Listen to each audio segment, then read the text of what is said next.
When we think about um, optimizing our health or just our daily performance, we almost always default to looking at what is sitting on our plate. Right. Yeah. We completely obsess over our diets. Exactly. Like Yeah. you consume a bunch of processed junk food, you feel sluggish and terrible. Yep. But if you eat well, you have sustained energy. Yeah. The cause and effect there are just undeniable. Right. But what if there is an entire invisible diet that you are consuming every single second of the day, completely unaware? Oh, yeah. And it is secretly controlling your biology, your emotional state, and, well, your baseline productivity. Because it is flooding into your system right now, Yeah. And it isn't food or Yeah. like a supplement, it is light. Yes.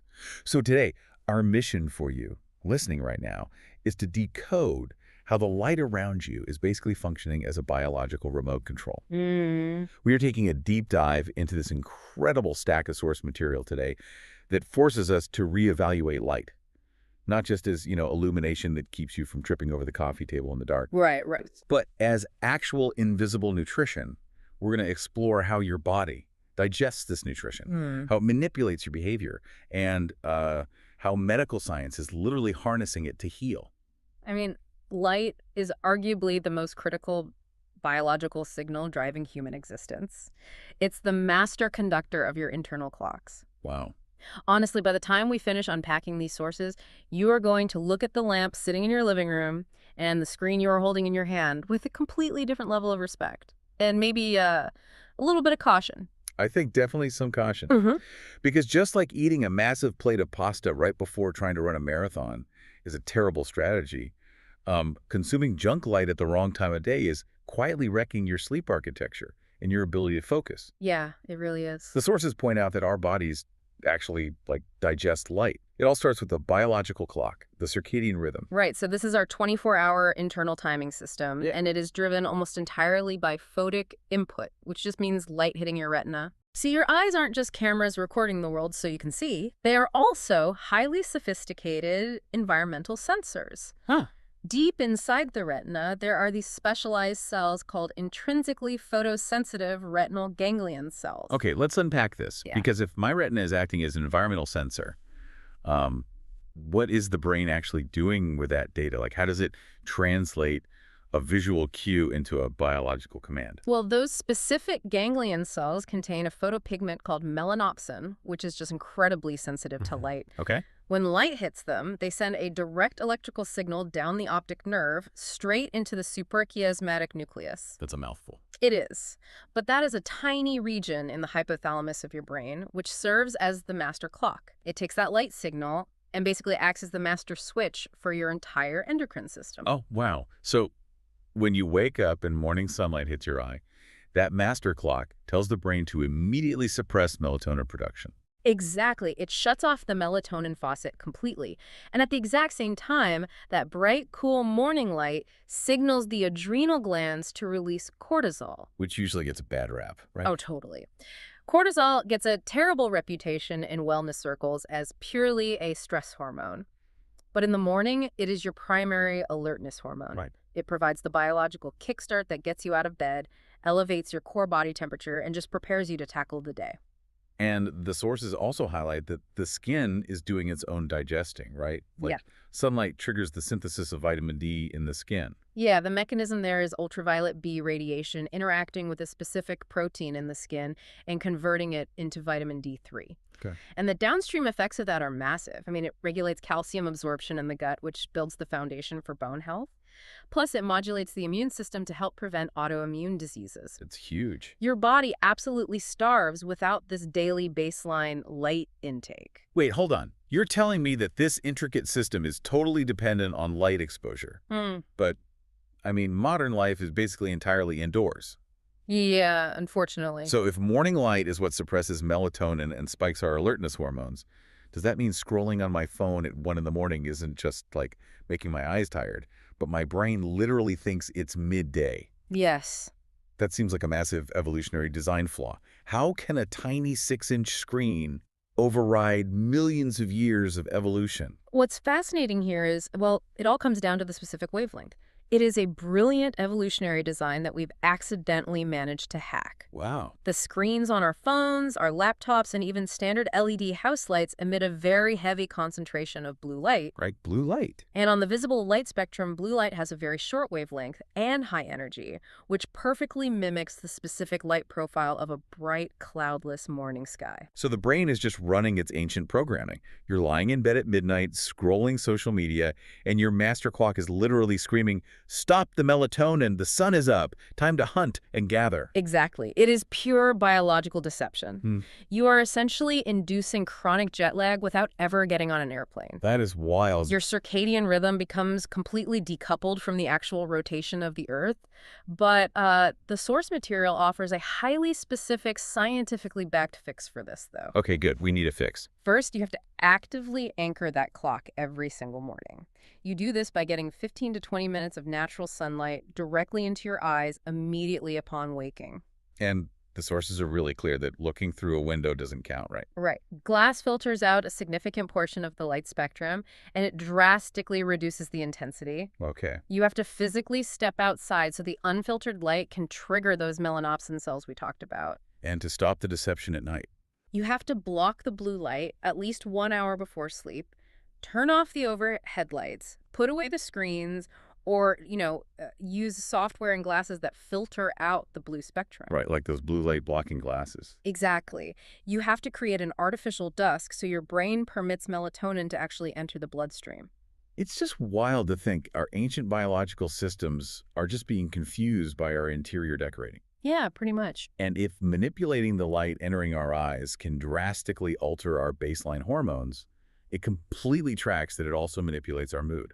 Oh, absolutely. The sources show light essentially dictates how we feel and how we interact with the people around us. The neural architecture proves it, really. Those same retinal cells that project to your master clock also send direct neural pathways into the limbic system, particularly the amygdala. Which is the emotional center, right? Exactly, it processes emotion. Right. So the light environment doesn't just wake you up, it continuously feeds data to your emotional center all day long. So bright light lowers our cortisol levels as the day progresses, actively reducing our baseline stress.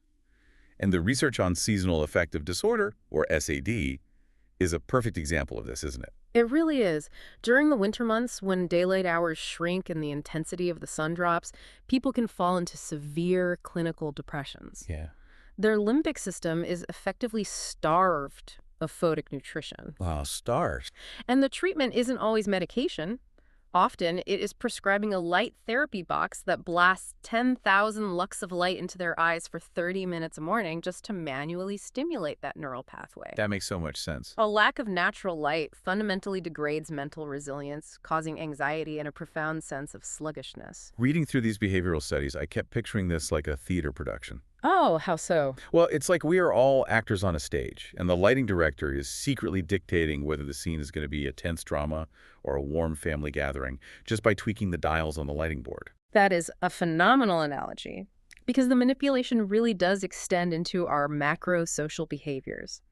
Look at the data on how we design public spaces. Right. Environments flooded with natural daylight inherently create a psychological feeling of safety, openness, and a willingness to interact. Because we can see everything. Evolutionarily speaking, yes. Bright light means predators can't hide in the shadows. This is why proper lighting is absolutely crucial for the architecture of schools, public plazas, and collaborative workspaces. People actually cooperate more when the lighting cues tell their brain the environment is secure. But what happens when the lighting is poor or dim? Humans become incredibly withdrawn. Dim, harsh, or even flickering lighting triggers a subtle subconscious stress response. Really? Yeah, individuals feel isolated, they hesitate to communicate, and they physically close themselves off. They are playing out the exact script the lighting director in your analogy has set up for them. So what does this all mean? Like, if the lighting director is pulling our biological and emotional strings, we really need to take over the lighting board ourselves. How do we actively design our environment based on these biological rules to hit peak performance? Well, we have to stop thinking about light as just on or off and start looking at specific metrics, temperature, and intensity. Okay. The sources give us a very clear blueprint. Let's look at work and study environments first. The sources specify that for deep work, you need a mix of natural daylight paired with neutral white artificial light. specifically sitting between 4,000 and 5,000 Kelvin on the color temperature scale. Right. And to give you a visual on that metric, 4,000 to 5,000 Kelvin is a crisp, bright, slightly bluish-white light. Okay. It visually mimics midday sunlight, so it signals the brain to sustain alertness. And the intensity metric is equally vital. It needs to sit around 500 to 750 lux. I think people hear lux and have absolutely no frame of reference. Like, what does 500 lux actually look like in a room? Think about walking down the aisle of a modern, brightly lit supermarket. That is roughly 500 lux. Oh, wow. Okay. Contrast that with a cozy, dimly lit living room in the evening, which might only be 50 lux. That's a huge difference. It is. And when you are doing precise labor, whether you are a mechanic assembling a delicate engine component or an analyst reading complex spreadsheets, you need that supermarket level of intensity. It significantly reduces cognitive errors. And the stakes there are actually incredibly high. The CDC and the National Institute for Occupational Safety and Health specifically track this, don't they? They do, yeah. They note that poor lighting in workspaces is a primary driver of eye strain, severe headaches, and physical workplace accidents. And the physical mechanism behind that fatigue is just fascinating. If you have glare hitting your screen, deep shadows in your peripheral vision, or even cheap fluorescent tubes that are imperceptibly flickering. Ugh, those are the worst. Right. Well, the tiny ciliary muscles in your eyes are forced to constantly, rapidly readjust the shape of your lens to maintain focus. It is like doing thousands of micro push-ups with your eye muscles.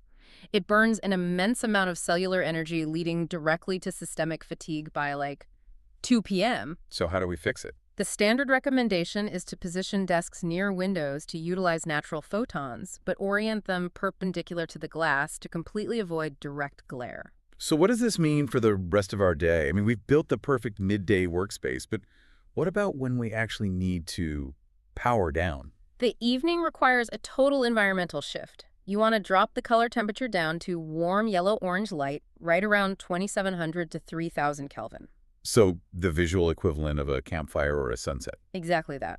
The shorter blue wavelengths are completely gone. This light profile promotes physical relaxation, signals safety, and crucially, it stays completely out of the way of that melatonin production we talked about earlier. You know, if we connect this to the bigger picture, it seems we aren't just talking about picking up a few different bulbs at the hardware store. We are talking about comprehensively redesigning our indoor lives to artificially recreate the natural progression of the sun. Yes, because we have flattened our light environment. For millions of years, our bodies evolved under dynamic light, bright and cool light during the day, warm and dim light from a fire at night. Right. Modern society replaced that with static fluorescent office lights at 9 in the morning and the exact same static lights at 9 at night. It's terrible. It really is. The foundational rule for taking control of your biology is to restore that dynamic curve. Bright and cool in the day, warm and dim at night. It is incredibly empowering to realize you can modulate your own endocrine system just by changing the environment in your living room. It really is. But, I mean, if manipulating ambient light can do all of that, what happens when modern medicine takes over and concentrates that power? Because the medical sources in this deep dive are absolutely staggering. Yeah. Doctors are treating light like a pharmaceutical drug. Yeah, the medical frontier is moving faster than most people realize. Let's start with a macro application, human-centric lighting, or HCL, being deployed in advanced hospitals. Here's where it gets really interesting, because I think everyone listening knows the feeling of a hospital room. Those awful, buzzing, static fluorescent panels that make you feel sick even if you aren't. Exactly. Those static environments actively disrupt patient recovery. So advanced facilities are stripping those out and installing intelligent HCL systems that automatically change the color temperature and intensity of the room in real time. That is brilliant. Yeah, it blasts bright, cool white light during the morning rounds and slowly fades to a warm, dim amber glow at night. Wow. By stabilizing the patient's circadian rhythms, their cortisol and melatonin cycles align, their sleep deepens, and their immune systems function optimally. Patients literally heal faster and require shorter hospital stays just because the ceiling lights are acting like the sun. That is brilliant macro-level design. But the targeted therapies are where it sounds almost like science fiction. Like the UK's National Health Service uses specific wavelengths of blue light to treat newborns suffering from jaundice. Yeah, neonatal jaundice occurs when an infant's immature liver can't process a yellow substance called bilirubin, causing it to build up in the blood. Right, which is dangerous. Decades ago, this could require dangerous blood transfusions. But today, doctors simply place the infant under a highly specific wavelength of blue light. Really, just light. Just light. The light waves physically penetrate the baby's skin and trigger a process called photooxidation. The light actually changes the shape and structure of the bilirubin molecules, making them dissolve in water so the baby can simply excrete them. That is incredible. The light itself is performing the chemical breakdown. It's a non-invasive physical alteration of molecules inside the body. Exactly. And the American Academy of Dermatology highlights another targeted approach, right? Narrowband UVB light used to treat severe psoriasis. Right, so psoriasis is driven by hyperactive immune cells causing skin cells to multiply too rapidly, which creates those painful plaques. Right. Narrowband UVB therapy utilizes a very specific narrow wavelength of ultraviolet B light. It penetrates the skin and induces a programmed cell death in those specific overactive local immune cells. Oh, wow. It dramatically slows down the skin growth and reduces inflammation without the patient having to take systemic oral medications that suppress their entire immune system. And here's the one that blew my mind. The Mayo Clinic sources detail something called photodynamic therapy for treating precancerous and abnormal cells. They give the patient a drug, but the drug doesn't actually do anything on its own. It is a brilliant two-part mechanism. The patient receives a photosensitizing agent. This medication naturally accumulates in abnormal or tumor cells. But you are right, it is entirely dormant, it is chemically inactive. It just sits there waiting. It waits until the physician directs a highly specific wavelength of light, often from a laser, directly onto the targeted tissue. The light waves hit the dormant drug and activate it. The drug instantly reacts by producing a form of highly reactive oxygen that destroys the cancer cells from the inside out, while leaving the surrounding untargeted healthy tissue largely untouched. So it is essentially a chemical sleeper agent activated by a flashlight. Yeah, pretty much. That is unbelievable precision. And speaking of precision, lasers represent the absolute extreme of this spectrum. We go from a warm yellow light bulb helping you unwind on the couch to a laser literally reshaping your eyeball. What makes a laser fundamentally different from the light bulbs we've been talking about? Well, it comes down to coherence. Ambient light, like the bulb in your lamp, is incoherent and diffuse. Okay. The light waves scatter in every possible direction. A laser, which stands for light amplification by stimulated emission of radiation, takes light waves and aligns them perfectly, in phase with one another. I see. This coherence allows you to concentrate a massive amount of electromagnetic energy into an incredibly tight, focused beam. Which turns it from illumination into a literal scalpel. A scalpel that defies traditional surgery. When a surgical laser cuts through human tissue, the intense, localized heat instantly vaporizes the water in the cells to make the cut. But it simultaneously coagulates the surrounding blood vessels. Oh, wow. Yeah, it cuts and seals in the exact same microsecond, which drastically reduces bleeding and surgical trauma. But lasers aren't just for destroying or cutting tissue. The sources dive into LLT, low-level laser therapy. Right, also known as cold laser therapy. Okay. Instead of thermal destruction, these low-intensity coherent light waves penetrate deep into muscle and joint tissue to treat severe arthritis inflammation or nerve pain. How does that work? The specific light energy passes through the cell walls and is absorbed by receptors in the mitochondria, the powerhouses of your cells. All right, the powerhouses. This stimulates the mitochondria to ramp up the production of ATP, which is the cellular energy currency. So the laser is essentially acting like a wireless battery charger for damaged tissue. That's a great way to put it. It physically beams the energy the cells need to repair themselves directly into the joint. And then, rounding out the medical marvels, you have LASIK. A computer-guided laser vaporizes microscopic amounts of tissue to reshape the actual curvature of your cornea in a matter of minutes, permanently correcting your vision. It really is the ultimate full circle moment for this topic. I mean, we are utilizing concentrated light to surgically optimize the very organic lens, the cornea and the retina, that allows us to perceive and digest light in the first place. What an absolute masterclass of a journey through this source material. Finally. For everyone listening, let's step back and look at the whole picture. Light is not just a tool to help you navigate a dark room. It is the invisible timekeeper of your circadian rhythm, actively managing your cortisol and melatonin. It is a psychological director, dictating whether you feel secure, focused, or anxious. It is a measurable, crucial utility for workplace safety. And in the hands of modern medicine, it acts as everything from a chemical catalyst to a microscopic surgical blade. It really does it all. The major takeaway from all these sources is that you must treat your daily light exposure with the exact same intention, planning, and care as your physical diet. This raises an important question, though. Something entirely different to chew on after you finish listening. Okay. We've spent this entire time focused on how humans digest light and how our biology is tied to the natural cycle of the sun. But we share this biological clock with the rest of the planet. Right. Today, our cities blast millions of lumens of artificial light into the night sky. Trees planted near streetlights are holding onto their leaves deep into the winter because the light is tricking them into thinking it's still summer. Oh, wow. We never thought about that. Yeah. Nocturnal pollinators are becoming entirely disoriented, disrupting plant reproduction.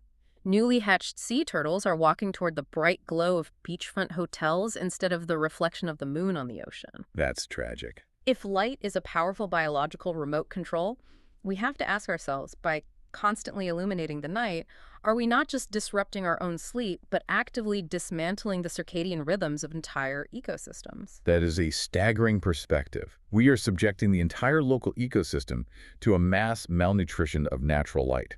It really makes you reconsider the footprint of something as simple as leaving your porch light on. Absolutely. So, to you listening right now, look up at the lighting in your room. What is it telling your brain, and what is it projecting to the world outside? Is it junk food or the nutrition? Make a change tonight. Dim those lights, put away the screen, and feed your biology what it actually evolved to consume. Thank you for joining us on this deep dive, and we'll catch you next time.